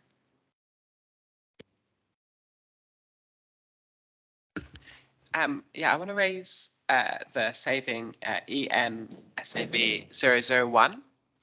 And I have a couple of questions about that. So the first is the amount of income that's going to come from the LTN areas and the school streets. My question is that, I mean, considering the fact that, as I understand, HGV enforcement hasn't reached the amount of savings we were expected due to higher than considered compliance, is this been factored in to that figures in terms of the savings, that compliance actually went higher with the HGVs? And secondly, to ask, is this comparison been made with other boroughs? I would just be interested to know in the general way in which the figures have been arrived to into how much they expect the LTNs to save this year. Please go ahead, Mark Stevens. Thank you, Chair. In terms of the estimated income, that is based upon our experience in borough with the school streets and what we've actually seen in the early days of the low traffic neighbourhoods going live. So we've also taken into consideration the drop off in income from the school streets in terms of increasing levels of compliance. Also take into consideration the moving traffic violations have been more compliant in terms of the driver behaviour. So they've all fed into that overall process of how we've come to an evaluation of potential income, which isn't obviously the main driver behind introducing the LTNs. That's completely different. But what we've also done is assumed that in our modelling, there is increasing levels of compliance the longer those LTNs are in place. And that's actually driving, we've actually got reduced levels of income predicted during the course of the next 12 months as well. So it's not just a static thing for a year. And I think some of the figures in the tables in the paper actually demonstrate that there is budget going back in to offset the fact there would be reduced levels of income coming in from increased levels of compliance. So it's all taken into account. Thank you very much, Mark. Ian, I believe there's Councillor Hymas, you've got another question. Yeah. Just on that same saving, and this is a question for Seema, is that, so I can see that increased parking income, which is going to be generated through improved debt recovery. I'm wondering if that debt recovery would stay compliant with Haringey's existing ethical debt policy, and would it mean using more bailiffs, for example, as part of that saving? Do you want me to answer, Chair? Yes, please, Seema. That would be great. So I just want to clarify a couple of things. When the debt policy doesn't cover legal fines, so legal fines to us is a delegated power, and it's a delegated legal power. So when we give people PCNs or we give people FPNs, basically what happens then is councils are given a delegated power to carry out a legal responsibility rather than take it to court. So people have the opportunity, if they have a parking violation, a speeding violation, etc., to stop all of that crowding up the courtrooms. Councils can give them a fine for that. If they choose not to pay that fine, then we have to take it back to court, because the courts have only allowed us to intervene as a kind of let's try something first, and if that don't work, you've got to send it back to us. The debt policy is very much about people who are incurring cost of living debt. So this would be your council tax, this would be your housing benefit overpayment. These are not things that you have incurred because you have done something illegal. These are just your kind of ongoing costs that you can't afford. So they're two very different things. We have no option but to proceed with the whole FPN or PCN process when we're administrating legal fines. And there is a choice there for a resident, firstly, not to break the law. And if they have been caught breaking the law, they can avoid court action and avoid bailiff action by paying the fine. If you are somebody who is low income and you can't afford your council tax, that's not your fault and it's not something you've done to yourself. And the debt policy kicks in to be ethical, to ensure that we look at all of your circumstances, because these are living costs and they're incremental living costs. So I hope that distinguishes the difference. Legally, we have to take it to the next stage, because we have to keep reporting back to say we tried the kind of soft touch, which is to give them a fine. They've said no, these are all the people outstanding, and we have to go throughout the whole process. Is that helpful, Councillor Hymas? Yeah, so I mean, I guess there's a broader question then, is how is the debt recovery going to be improved? And in a case where there is somebody who is claiming benefits, for example, and has committed a parking or traffic violation, would we then, we're basically saying it's not really our responsibility if we call bailiffs on them because we have to follow this legal process? No, that's not what I'm saying, Councillor Hymas. So every authority, including courts, have the ability to exercise discretion. And if somebody is in a destitute situation and they get an LTN fine or a parking fine or a dumping fine, then discretion can be used for personal reasons because it's not in the public interest to pursue. However, that person would need to make sure that when they put their appeal and challenge in, that they give that reason, and it can get quite technical in terms of how the officers use that discretion. It has happened, but it's not a regular occurrence. In terms of how we're going to improve making sure that we chase people, I think we've got several problems here. One of the problems is that technology hasn't been our friend, really. So, for example, I know of a recent case, actually I know of 3 recent cases, but there's a man in my ward who has been getting about £4,000 worth of PCNs sent to his address for a car that he doesn't own and that he's never owned and he's never had. It's actually a van and he's in his 80s. People can register any address with a DVLA. I can register a car tomorrow at yours, Councillor Hymas, and you will start getting the fines. I guess what we need to do then is take those cases, take them back to the DVLA and find out who these people are and who purchased this vehicle through other means, and then chase that money through. So they're the kind of things that right now we're not really doing because we've still got quite a high volume, but we can use our technology now, especially with our new IT system, to kind of be able to check people more and find out who they are and make sure the fines go to the right place.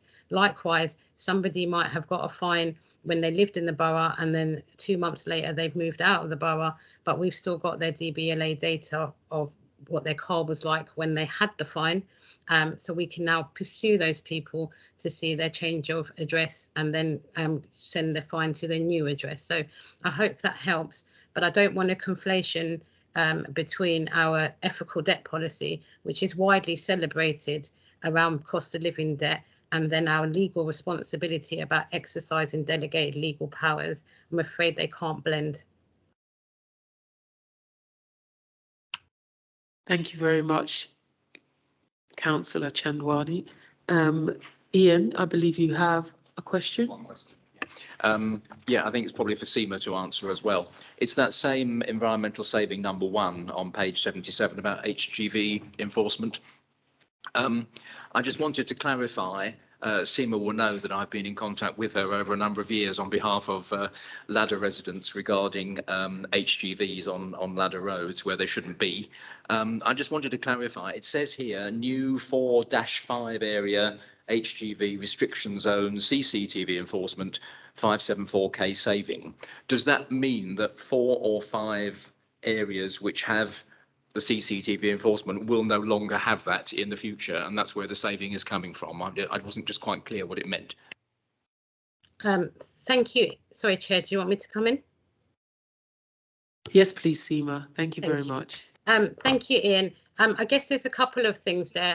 Councillor Hymas in his in the previous question had asked about HGV compliance, and actually we have never got HGV compliance in Haringey Ward. In fact, I don't know why, but they're still continuing to drive through Haringey Ward. We've had compliance in Alexandra, and we've seen a massive drop, but actually we've had the cameras now in green lanes, and there's a steady kind of income going. So every year we're reviewing where our current HGV zones are, and is there a point of keeping now a camera in an HGV zone where it's catching maybe 1 truck a month? It's not kind of really worth that investment, and would we rather move that somewhere else? So as long as there is a no compliance, the HGV cameras will stay where they are. What the line is now saying there is, I'm afraid a lot of people have been jealous about the cameras in Haringey and jealous about the cameras in Alexandra, because they also have HGV issues where they live. So what that is proposing there is that we are now going to introduce 4 to 5 more HGV zones and protect them. And then once we can get them as HGV zones, we can then put the cameras up. And then what we're going to see is an income, not a saving. It's an income target of 400,000 to 500,000 or whatever it says on there, because it's hard to read on the phone. I hope that explains that. Thanks very much. So basically what you're saying is that the HGV enforcement cameras in Haringey Ward will stay to do their job because they're needed. Yes, absolutely. And they're making us a lot of money, Ian, with all due respect, so I don't think we're going to move them. Good, well, I'm glad to hear it, because they're shaking up my house every time they go past, so at least something good is coming out of it. Thank you very much, Ian. Councillor Dunstall, can you go ahead, please? Thank you. Sort of a broader budget question firstly, if that's all right. 7.62 highlights a number of kind of known unknowns, to coin a phrase. I was wondering what we currently predict our 23-24, sorry, 20 this year. What year are we in? 21-22. Thank you. To be how that, you know, any overspend in that year is going to be knocked into 22-23. And obviously there's still a lot of uncertainty, but it cites a number of things. But I'm just wondering what things have been what factors have been put in play to kind of address some of that, because we've got a £3 million shortfall with sort of, you know, we've got a couple of months before we need to sign off on this budget, and the overall shortfall might increase during that period, I suppose. Second one is in relation to waste services, and just requesting a bit more detail on projected savings next year, given some of the ongoing kind of complaints that we receive and all of that kind of stuff around the Veolia contract. How will we make savings on that service? Yeah. Hello. Yeah. John, can you answer that, please? The first two questions on the general sort of thing. Firstly, in terms of the overspends this year, some of those have been corrected by the base budget adjustments that were put into the 23-24 budget. So we've recognised them. Notwithstanding that, we still have a problem, because if it turned out that the overspend actually crystallised like that, we would have to use balances in one form or another to cover it. So officers are continuing to work on those numbers to try and push them down, and there are various work streams in both the adult social care and children's social care, which are the main contributors to this to get that under control. Savings that the overspends don't get carried forward. We carried forward savings that aren't delivered, and people have still got to deliver those. But overspends, we don't do that. You asked a question about the gap and what we were doing, and well, as I say, we're at the moment we think that the things that happen in between now and February should cover that gap, but we just don't know because of. We just don't know. There are lots and lots of these things are outside of the council's control. So to the extent that we didn't bridge the gap by further reductions in budget expenditures or some of these assumptions being pessimistic at the moment and positive, ultimately, as we have to set a balanced budget, there would be a potential further call on the council's resources, which again is just a one-off thing, and it's something that we're trying to move the budget away from. So that would be where we would end up. So do you want, Gary? Do you want me to come in about the waste? Yes, please, Seema, that would be great if you could. That's the second part of the question. Okay, I'm not echoing, thank you. My understanding is that the waste saving that you're referring to, Councillor Dunstall, is in 24-25 or 25-26, one of them two. I can't remember which one it is, but it's quite far away. So what that's doing for us at the moment is that's giving us a target, I guess is a better word. The work towards getting to that, or what we've called the road to 1.3, is going to be a combination of things. I've got to be really careful because we don't know what we're going to be doing into 2025 yet, because we haven't yet decided, and there could be about 18 different waste companies watching this right now taking notes. So we've got to be a little bit careful because it is going to have it might go out to a tendering process. So where we're at now is we are asking residents about what services they use, what they think about them, what they would like a new waste service to be. So that's where we're at now. We're also letting them know what all other boroughs are doing. Some boroughs are doing 3 weekly collections. Some boroughs are shrinking the size of their bins. Some boroughs are doing all sorts of different things. And so we're asking residents in a really kind of open way, what do you think about all of these ideas? So we know which ones are going to work and which ones are not going to work. And then what we also need to do as an administration is decide what model would be best for the borough. Would it be insourcing? Would it be going back out to contract? Would it be a hybrid of both? Would it be a LATCO, which is a local authority company, a wholly owned vehicle, and then it goes in there? So that all of those options are starting to kind of build up now. So we're nowhere near that stage. The other thing that we're looking at, which is quite interesting actually, and I think Gritting this week has highlighted that, Homes for Haringey, or the housing service, also commissioned Veolia. Highways commissioned Veolia for various services. The leisure service, the parks team are commissioning Veolia for different services. The corporate property team. So actually one of our ways of looking at how we get to the road to 1.3 million is, can we just have one council contract with things in it that we all know are going to happen? We all know the car parks need cleaning. You don't need to have a separate contract for that. And would it be cheaper by going out to scale to get those things done? It could still be the same quantity, the same quality, but actually because you're adding it, there's already a sweeper already sweeping on the roads around that car park, that it wouldn't be as much as it is now. So they're all the things and the scoping that's happening. So I guess the question for scrutiny, and those questions will kind of come more in kind of May, June, when we go to Cabinet about deciding the model, whether it's in-source, hybrid, outsource, etc. And then when we look at post that, what the actual services start to look like, and where the flex is in all of that. The last thing I would say is that some boroughs gritting isn't in their waste service. The gritting is in their highway service. And it might turn out that that's one thing that doesn't stay in the next waste contract, and it could be done by a variety of different highways companies, and that we might find a cheaper provider who can provide more or better, and therefore that will contribute to the 1.3 million. But I guess in a nutshell, The answer is it's so embryonic right now. We don't know what that would look like, but that's what we're working towards.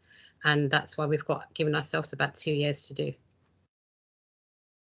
Thank you very much, Seema, for that. And then swiftly on to Councillor Worrell, who has another question. Thank you. Just going to pick up a few different points. So on the savings from the property licensing reviews, obviously really welcome action to try and drive up standards in the private rented sector. And I know that these sort of forecast savings have been predicted based on levels of landlord take up, numbers of licenses applied for, and then, you know, also like fines and potential enforcement against anyone not meeting the standards. But I wondered if the forecasts had also taken into account the kind of current trends in the housing market, and in the fact that what seems to be being borne out in the data is that a lot of private landlords are now kind of deeming it to be more profitable to just sell up at the moment, in the face of certain like national government policies and sometimes in the face of licensing schemes. Has this taken into account maybe like a reduction in private landlords over the next couple of years? And I just had another quick 2 points on parks and leisure income and efficiencies. So one saving is from not recruiting to vacancies. Just wondered what the impact of that will be and which role or roles it will affect. And the other was about the impact of the reduction to the small green space improvement programme. I'm wondering if that's an efficiency or a service reduction, and what is that going to look like? Thank you. Thank you very much, Councillor Worrell. Who would like to answer that question? Gavin, thank you very much. So I'll answer the question about property licensing. So the short answer is yes and no. Okay, so it is a 5-year scheme. So the income and expenditure have to match. So if we don't get enough income, we'll have to reduce the expenditure. So from that perspective, whatever we do, we will make it balance. The savings really come from a degree of efficiencies from having the two schemes, and a possible increase in fees, because when we brought in the scheme for 5 years for HMOs or for selective licensing, we never particularly anticipated the inflationary rise of, say, of 10% that's in now.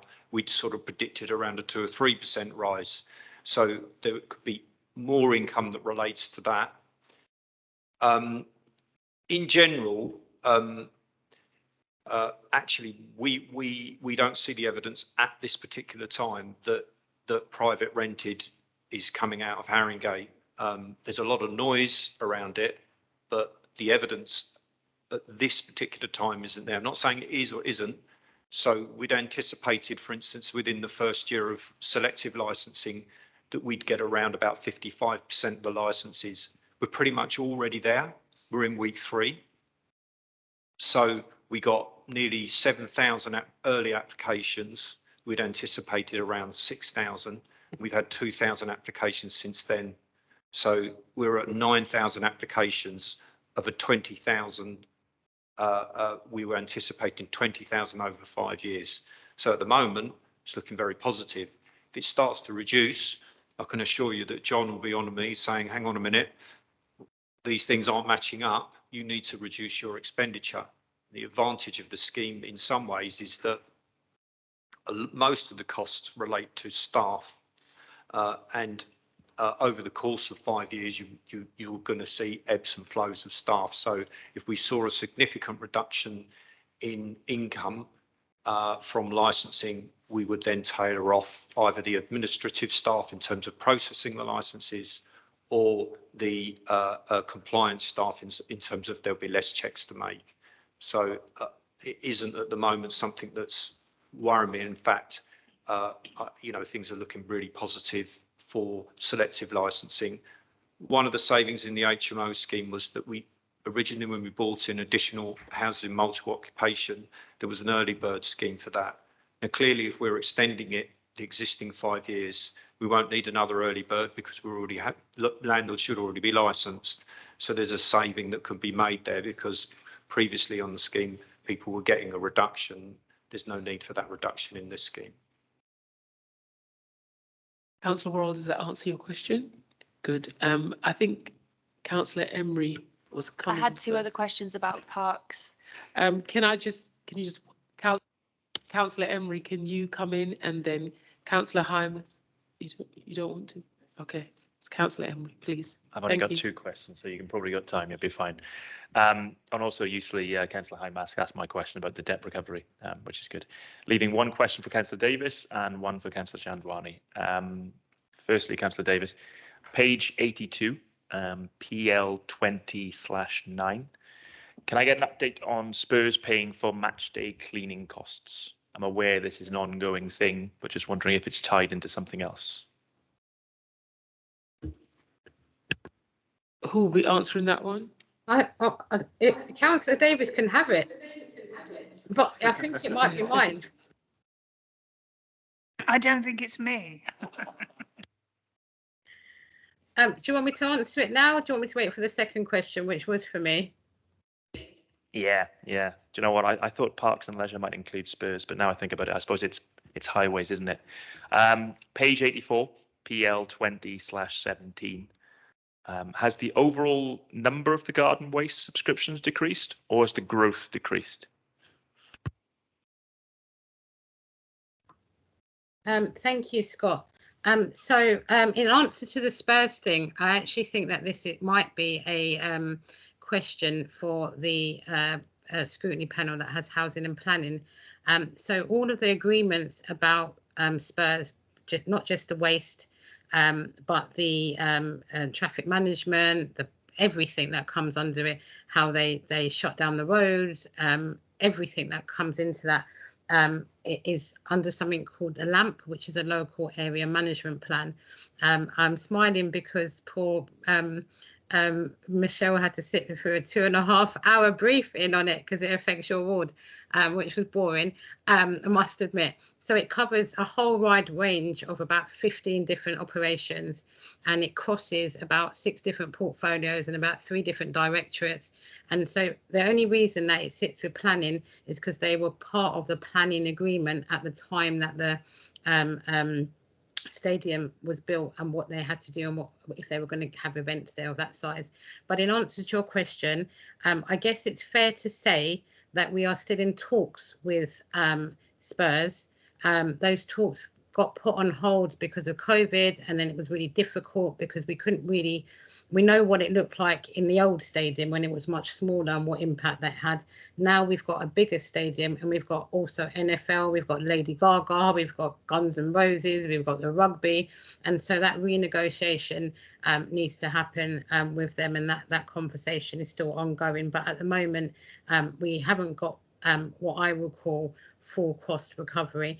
I think we also need to bear in mind that what we're doing now hasn't met the standards that residents and ward councillors are happy with.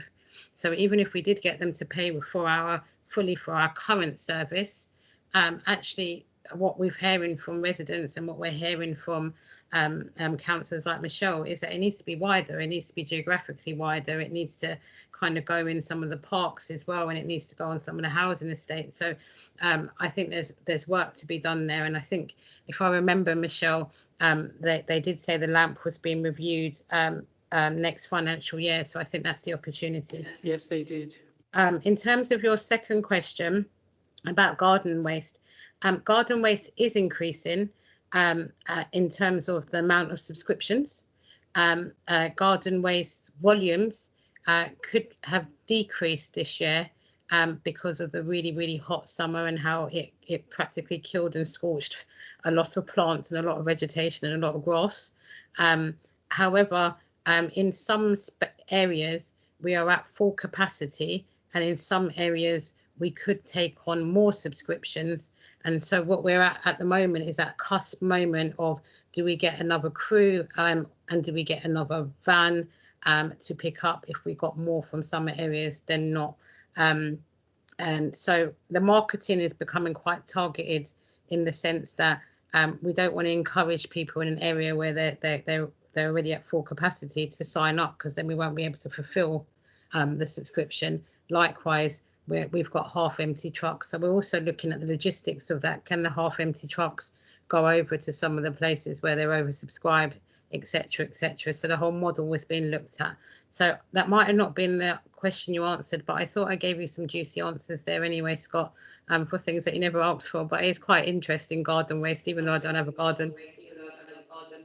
Yeah, that was quite useful. So I'll take it. I also promise that when I'm at the Spurs Stadium next Wednesday, I won't drop any litter. Okay, Councillor Worrell. It was just the questions that I already asked, if they could be answered, please. The two about the parks. I'll pass over to Simon for the second one. But the first one is a weed control post that is vacant, and we're not going to recruit to it. In your pack, there was a description of the new machine that we've bought that kills weeds, for the foam stream machine. And it was going to be the person whose job it was to operate that single piece of machinery and look after all the kit that goes with it. But we are looking at ways of moving staff around so that it's more than one person, and using other staff in the team. But yes, it's a ideally that would be a good person to have. The piece of kit that we bought is, really effective. It's in keeping with our values about not using pesticides, but we've tightened our belt. Thanks, Chair. So in answer to the second question, which was about small green spaces scheme, it was only ever meant to be 2 years. And so in effect, it's coming out. So it went into the budget and now it's coming out of the budget. So it will be there for the next 2 years, starting April, and then it will cease. So it's a 2-year project. Thank you very much, Simon. Is there any other questions? Councillor Calverwell. Sorry, Chair, really quickly, just in amongst the questions, I was just going to, so if members can think about if there's any recommendations that they'd like to put forward on the budget. So part of this exercise, obviously, the budget's in draft form. When the final budget is presented to Cabinet in February, Scrutiny can make recommendations on that budget. So just while you're thinking about questions, is there anything you would like to put forward in that context? Thank you. Thank you very much, Philip. Go ahead, Councillor Calverwell. Actually, what my question I'm going to ask is more or less related to what you've just said, Philip. Stroud Green Primary School caters for an evening school for adults. However, many times the lights are left on all night. So we want to control the budget. Let's make sure those lights are off.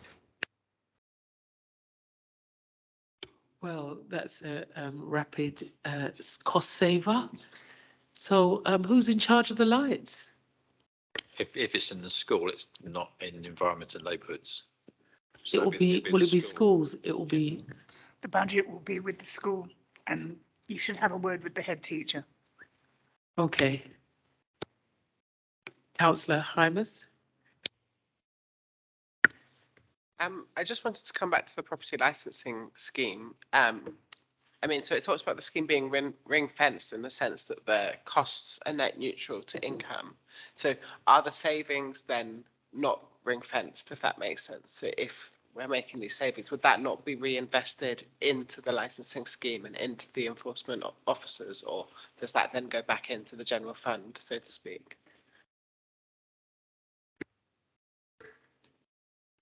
That's a complicated question with a complicated answer, but I'll try and clarify. The savings really come from effectively some things that are already budgeted for. So, for example, if you are introducing a scheme for selective licensing, which is one of the licensing schemes, some of the costs that relate to officers that are in the base budget can be offset against the income that comes. So some of it will be new officers, some will be existing officers, some overheads will be some of the existing overheads, some overheads will be new, but there's also efficiencies within the scheme. So for instance, the IT system that we have called Street, I think it's called, we won't be re-procuring that because we already have it for the HMO scheme. And what we've done is already got systems learning from it, which automatically generates licenses rather than it being a manual input. So where you have people, for example, make application online, providing all of the right facilities and checks have been made through the online process, we can more or less touch a button which will produce a draft license or for a property license. So there are things like gas safety certificates, electrical safety certificates that need to be uploaded, and then there are other checks that we can make. We have ways also of looking and checking whether or not they are properties that of concern from our existing database. Some of them we might look at in terms of an initial inspection before issuing a license, because I could see you thinking, oh, that doesn't sound good, we'd automatically do it. So, so there are sort of checks and balances, but it's efficiencies and existing savings. Thank you very much, Gavin. Are there, Councillor Hymas, do you want to come back? Councillor Dunstall. Hi, it's very cold in here. Extremely cold. I was just telling Philip, you know, we can't function in here again like this. Yeah, I wouldn't say I was a cold person, but yeah, it's freezing. Baltic. Oh, I've lost my place. Sorry. It's part of the savings, they say.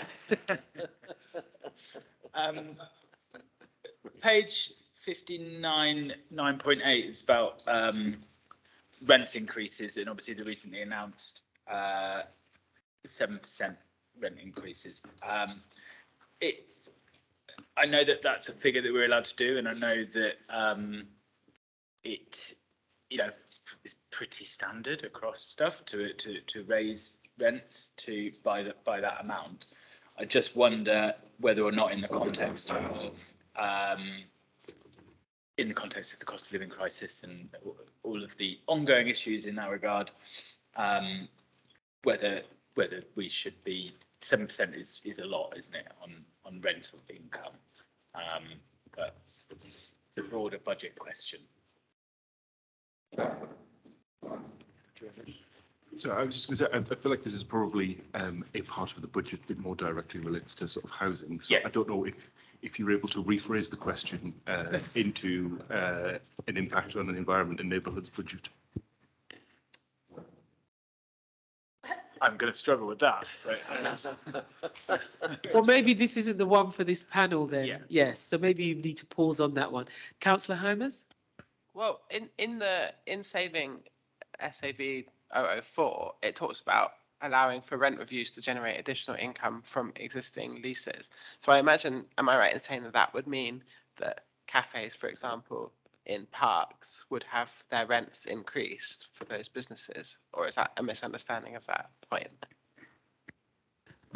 Simon, can you answer that? Yeah, so thanks, Chair. So yes, so it's not in the same way as putting somebody's rent up, so by a percentage, but when we do rent reviews, typically every 5 years, then the current value of the property is taken into account in setting the rent. So it wouldn't necessarily be we are applying 7% to a cafe rent next year. They only happen every 5 years. So it really depends on when the cafe lease was taken out, where they are in that cycle of 5 years. And it's based on a current valuation in the market at that particular time in terms of what the rent might go up with, rather than a percentage on, I assume, housing rents. So for those businesses in the parks, say with those leases, we would be looking at increasing their rents at the same rate as market rents outside of Haringey Council owned land. So, yeah, so where there are, we have two different types of leases in parks. So where it's a commercial lease, then yes, you're absolutely right. It's based on a commercial market valuation in respect to another similar property. Obviously, it's not on the basis of a cafe in a high street. It has to be on a similar basis. So it's what's happening in, if you like, park cafe world in terms of rent rises. Generally, they're a lot less, obviously, than a street cafe rent. The other aspect is where it's a community lease, and that could be applicable to a parks building. The council already offers a 40% reduction in the lease for that currently under the current lease framework. Thank you very much. Is there Councillor Worrell?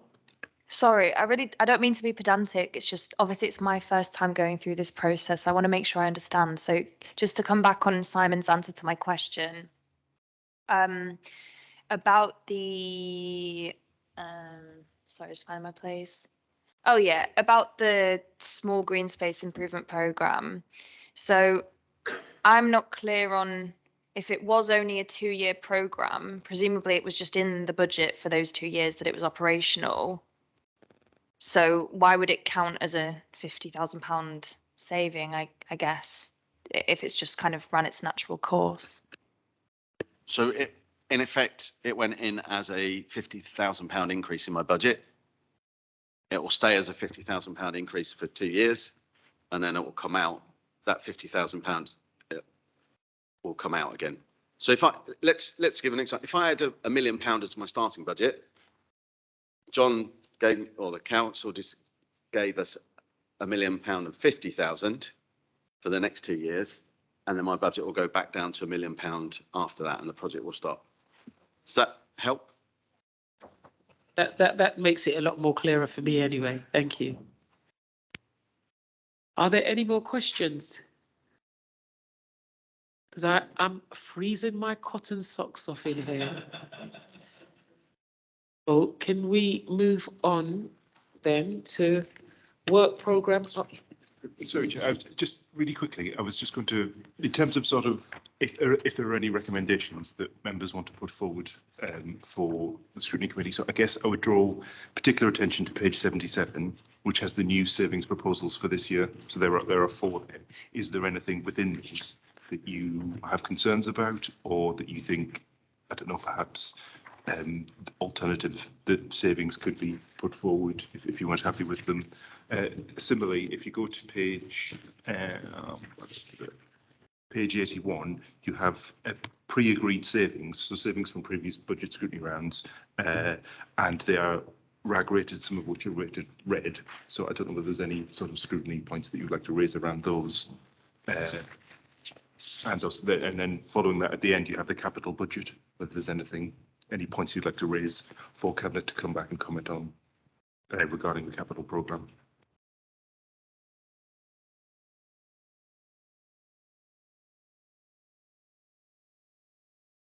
The recovery cost of service, we've covered that. The negotiations with THFC to recover the match days cleansing. That's in red. But you said that's ongoing. To be honest, I'm freezing, Philip. I can't even think.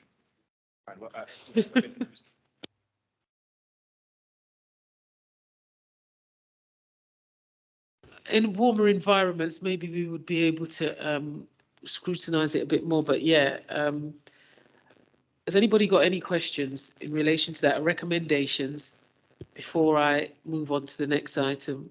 No? Chair? Okay. So, Seema? Sorry, I know this is not my place. Sorry, your mic's on. I know this is not my place, but I don't think I did cover the question on Spurs cleansing. I just said it was ongoing. So there's still space if you want to make a recommendation about what you want that review to look like. But I just told you where we're at. I didn't really solve the problem. Yeah, I think that maybe we need to have more of a deep dive to look in it in more intricate detail, Seema, because right now there's just, in this, there is a big red thing. So that's kind of gives you an alert that there is things that are outstanding. But the climate in here is very cold, Seema. And, you know, I just want to get into a warm environment. And I don't know whether this is part of the savings or, you know, a knock-on effect, but my hands are going into ice. So I need to kind of exit. So we will meet in chambers and in over a couple, well, you know, unless somebody else has got something that they want to deep dive in here. Okay. Just going to Councillor I was Davis. going to make a cheeky suggestion that somebody might want to put back the the operative to work with the new foam stream machine at the cost of 30,000. If you felt that was important to the environment, you could, for example, recommend a change in the budget, the draft budget. Yeah. I'll recommend it. Why not? They can always Yes. say no. Thank you very much, Councillor Warren. Obviously, the Lib Dem group will be putting forward their own one, so I'll save mine for that. Okay, then thank you very much for that also. Now I am desperately getting onto work programme updates. Philip, to Would you introduce like a us to report. leave then, Chair? Yes, you can. Thank you very much, Seema, for coming. Thank you so much. Okay, I wasn't intending on saying a great deal, but in your agenda pack, in the original agenda pack, I believe on page 91, you have the work programme for this panel. So it was just for the members to note the work programme and to note that our last meeting of the municipal year is in March. And if you'd like to put forward any agenda items to that meeting, you can either email myself or the chair. Yes, so can everybody make a note of that? There's any agenda items that you want to put forward, you can suggest them now if you've got any, or you can email them to myself or to Philip. And the next meeting is on the 16th of March, 2023. Is that correct? Thank you. And the meeting is now closed. Everyone can go home to their warm environment and